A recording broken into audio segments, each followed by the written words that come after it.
ఇందులో వేస్తే స్మాష్ అయిపోతాయి కదా, ఇవి కూడా ఫ్రై చేద్దాం. ఈ ఆయిల్లో వేసి కొంచెం ఫ్రై చేశారు. ఓకే. నెక్స్ట్ ఇప్పుడు ఇది కుక్ అయిపోయింది కదా, చింతపండు ఉడకబెట్టిన పేస్ట్. ఓకే. నెక్స్ట్ అల్లం ఆవాలు పేస్ట్ చేసి పెట్టుకున్నాం కదా, అదొక స్పూన్. ఓకే. ఈ పచ్చిమిరపకాయలు కూడా వేసేనా? వేసేయండి. సో అయితే ఇంకా మనకి ఫైనల్ గా అంతా మగ్గిపోయిన తర్వాత ఈ చింతపండు గుజ్జు ఆవు పిండి వేసుకొని ఒక 5 minutes సిమ్ లో పెట్టుకుని. ఓకే. ఓకే. కొంచెం మగ్గనిస్తే సరిపోతుంది. ఓకే. ఓకే.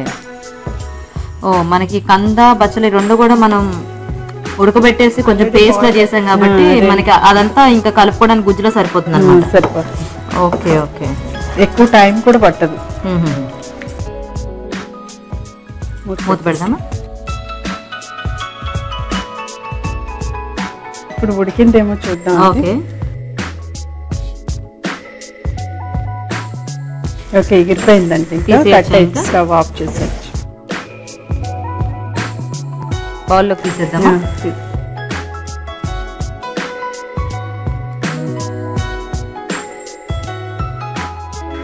మంచి ఫ్లేవర్ వస్తుంది గీత గారు. అది ఆవు పిండి ఉంది కదా. యా. సో దాని ఫ్లేవర్ అంతా అన్నమాట అలా తెలుస్తూ ఉంటుంది. ఓకే, ఇక్కడ పెట్టేసి అయిపోయినట్టేనా? అయిపోయింది. Very good. కంద బచ్చలి కూర రెడీ. ఓకే, చూసారు కదండి, వేడివేడిగా కంద బచ్చలి కూర రెడీ అయిపోయింది. మరి టేస్ట్ చూసే ముందు కంద బచ్చలి కూర తయారు చేసే విధానం మరోసారి చూద్దాం. కంద బచ్చలి కూర తయారు చేసే విధానం: బచ్చలి ఉడికించి మెదిపి ఉంచాలి. కంద ముక్కలు మజ్జిగతో కడిగి ఉప్పు వేసి ఉడికించి ఉంచాలి. చింతపండు గుజ్జు కూడా ఉడికించుకోవాలి. ఆవాలు అల్లం కలిపి పేస్ట్ చేసుకోవాలి. ఒక పాన్ లో నూనె వేసి పోపు దినుసులు, ఎండుమిరపకాయలు, కరివేపాకు వేసి వేగాక ఉడికించిన కంద ముక్కలు వేసి వేగనివ్వాలి. తర్వాత ఉడికించి మెదిపిన బచ్చలి ఉప్పు వేసి కలిపి మగ్గనివ్వాలి. వేరుశెనగ గుళ్ళు, తరిగిన పచ్చిమిర్చి నూనెతో వేయించి దీనిలో వేసి ఉడికించిన చింతపండు గుజ్జు, అల్లం ఆవాల పేస్ట్ వేసి బాగా కలిపి మరి కాసేపు మగ్గనివ్వాలి. అంతే, కంద బచ్చలి కూర రెడీ.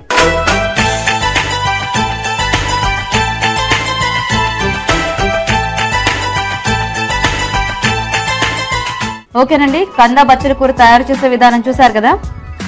గీత గారు, కాసేపు దీన్ని ఇలా పెట్టేద్దామే. రుక్మిణి గారి వంట కూడా అయిపోయిన తర్వాత అప్పుడు టేస్ట్ చూద్దాం. ఓకేనా? రెడీ రుక్మిణి గారు? బచ్చలి మలై కర్రీ. ఓకేనండి, మరి బచ్చలి మలై కర్రీకి కావాల్సిన ఐటమ్స్ ఏంటో ఇప్పుడు చూద్దాం. బచ్చలి మలై కర్రీ తయారు చేయడానికి కావాల్సిన పదార్థాలు: బచ్చలి కూర 2 కట్టలు, నానబెట్టిన బియ్యం 3 టేబుల్ స్పూన్లు, పచ్చి కొబ్బరి ముక్కలు 1 కప్పు, నువ్వులు 2 టేబుల్ స్పూన్లు, ఎండుమిరపకాయలు 2, మినపప్పు 1 tea spoon, fresh cream 4 table స్పూన్లు, ఉప్పు తగినంత, నెయ్యి 2 టేబుల్ స్పూన్లు. బచ్చలి మలై కర్రీ తయారు చేసే విధానం చూసే ముందు ఒక చిన్న బ్రేక్ తీసుకుందామండి. MTR మసాలా అభిరుచిలో ఇప్పుడు ఒక small break. Welcome back to MTR Masala Abhiruchi. Okay Rukmini garu, start చేద్దామా? చేద్దామండి. సో ఫస్ట్ స్టవ్ వెలిగించేనా? స్టవ్ వెలిగించేసి బచ్చలి కూర వాటర్ లో బాయిల్ చేద్దాము. ఓకే. ఓకే.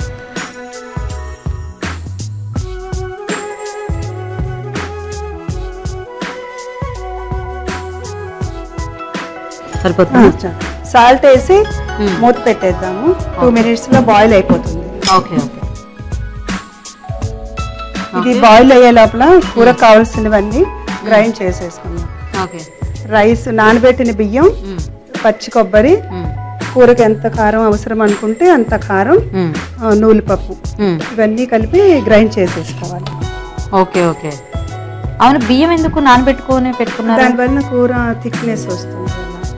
కూర ఇప్పుడు ఆకు ఇది అన్ని కలిపి అతుక్కుంటుంది. ఓకే. ఓకే. అదే మెయిన్ క్రీమ్ వస్తుంది కూరకి. అయితే మన బియ్య పిండాలు ఏమన్నా బాగోదా? బాగుండదు. ఇలా నానబెట్టి కలుపుకోవాలి. కొబ్బరి కూడా ఫ్రెష్ కొబ్బరి వేయాలి. ఓకే. సో ఈ బచ్చలి మలై కర్రీకి ఈ పేస్ట్ మెయిన్ ఇంగ్రీడియంట్ అన్నమాట, అంతేనా? ఓకే. సో అయితే ఇప్పుడు మనం ఇంకా ఇది బాయిల్ అయ్యేదాకా వెయిట్ చేయటమేనా? ఓకే. ఇది ఒక 5 minutes లో బాయిల్ అయిపోతుంది. ఓకే. ఓకే. రుక్మిణి, ఆకుకూరల్లో అన్ని నీళ్లు పోసారు కదా, ఆకుకూరలు నీళ్లు పోసి ఉడకబెడితే విటమిన్స్ అయిపోతాయి అంటారు కదా, అసలు వాటర్ వంపేస్తే కదా, నేను ఆ వాటర్ తోటే ఇప్పుడు వండేస్తా కూర, కాబట్టి ఏం వేస్ట్ అవ్వదు. అందుకే బాగా గట్టిగా మూత పెట్టి అందులో పడేటట్టు చేస్తారు అన్నమాట. కానీ టైం ప్రాసెస్ కదా, ఎక్కువ టైం పడుతుంది కదా. ముందు బాయిల్ చేసి ఉంచేస్తే కూరలో కలర్ పోతుంది, గ్రీన్ కలర్ పోయి ఒకవేళ అయిపోతుంది, అప్పుడు టేస్ట్ బాగుండదు. అంటే గీత గారి ఉద్దేశం ఏంటంటే మేము అన్ని చక్కగా రెడీగా పెట్టుకున్నాం, అలా ఫాస్ట్ గా చేసేసాం, మీది ఇంతసేపు పడుతుంది. ఫ్రెష్ గానే బాగుంటుంది అలా బాయిల్. ఈ పచ్చడి కూర ఉడికేదాకా ఎంతసేపు దాన్ని చూస్తూ ఉండాలి అని, అంతేనా? అయిపోయింది. మాదైతే ఒక 5 minutes లో అయిపోయింది కదా, కుక్కర్లో ఒక విజిల్ రానిస్తే బాయిల్ అయిపోయింది. అయిపోయిందా? ఇంతకు ఎక్కడ నేర్చుకున్నారు మీరు ఇది? మా మమ్మీ దగ్గర. ఓ పాత వంట అయితే. ఇది ఎందులో బాగుంటుంది? రోటీలోకి బాగుంటుంది, వేడి వేడిగా అన్నంలో నెయ్యి వేసుకొని తింటే చాలా బాగుంటుంది. అన్నంలో కూడా బాగుంటుంది, రోటీలోకి చాలా కింద కూడా బాగానే ఉంటుంది. సూప్ కింద, సూప్ లా కర్రీ లాగే ఉంటుంది. ఓ ఇది ఇలా చూస్తుంటే సూప్ లా ఉన్నట్టుందా? మీరు ఎవరు తిని ఉండరు ఈ టేస్ట్. ఈ కూర చూడండి అండి. ఇప్పుడు ఏంటి అయిపోయిందా కూర? దీని పక్కన తాలింపు వేసేసుకుంటే ఇంత.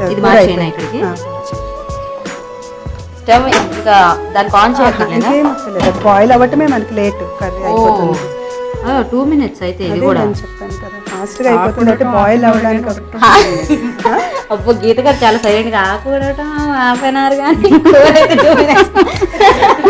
అంటే ఇప్పుడు కలర్ గ్రీన్ గా చూసారా, కందబచ్చల్లా కలర్ లేదు కదా, లైట్ కలర్ అయిపోయింది కదా, ఇది కూడా లైట్ గా వైట్ కలర్ అయిపోయింది, ఇది మంచి గ్రీన్ గా ఉంది.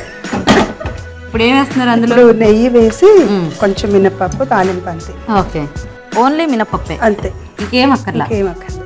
సో ఈ డిష్ చాలా లైట్ గా ఉంటుందండి. లైట్ గా ఉంటుంది. ఇది రోటీ, చపాతీలోకి, పూరీలోకి, అన్నంలోకి, అన్నిట్లోకి బాగుంటుంది. Okay okay. ఎండుమిరపకాయలు కూడానా? ఒక్కటి వేసాను టేస్ట్. సో అయితే నేతిలో తాలింపు వేసుకుంటే బాగుంటుందా? బాగుంటుందండి. దీనికి ఆయిల్ వేయకూడదు, ఎందుకంటే కొబ్బరి పాలు మీగడ కదా, కాబట్టి దానికి నూనె వేయకూడదు. Okay okay. నెయ్యి వేసుకో, 1 స్పూన్ అయితే చాలు, అది కూడా జస్ట్ ఇది వేగడానికి. Okay okay. మా కర్రీలో ఆయిల్ చాలా తక్కువగా ఉంటుందండి. అది ఆయిల్ కూడా కాదు, ghee, only 2 spoons. Okay okay. Vitamin E అండి. అది మీరు బాగా హెల్త్ కాన్షియసా? కాన్షియసేనా? Okay okay. చూసారా అంత కలర్ఫుల్ గా ఉంది. నాకేమో చక్కగా ఏంటో స్వీట్ వాసన వస్తుంది, కానీ స్వీట్ గా ఉండదు. స్వీట్ గా ఉండదు అంటే ఆ నెయ్యి వేసాం కదా, ఆ నెయ్యి కమ్మదనం అలాగా కొద్దిగా. ఓకే, తీసేద్దామా ఇంకా? ప్రతిమ ఇది గార్నిష్ చేసేస్తాను. ఏంటి గార్నిష్ కి? చెర్రీస్. ఇంట్రెస్ట్ ఉంటే కొంచెం పొమగ్రానైట్స్ కూడా వేసుకుంటే బాగుంటుంది. అవునా? దానిమ్మకాయ కొంచెం. Okay okay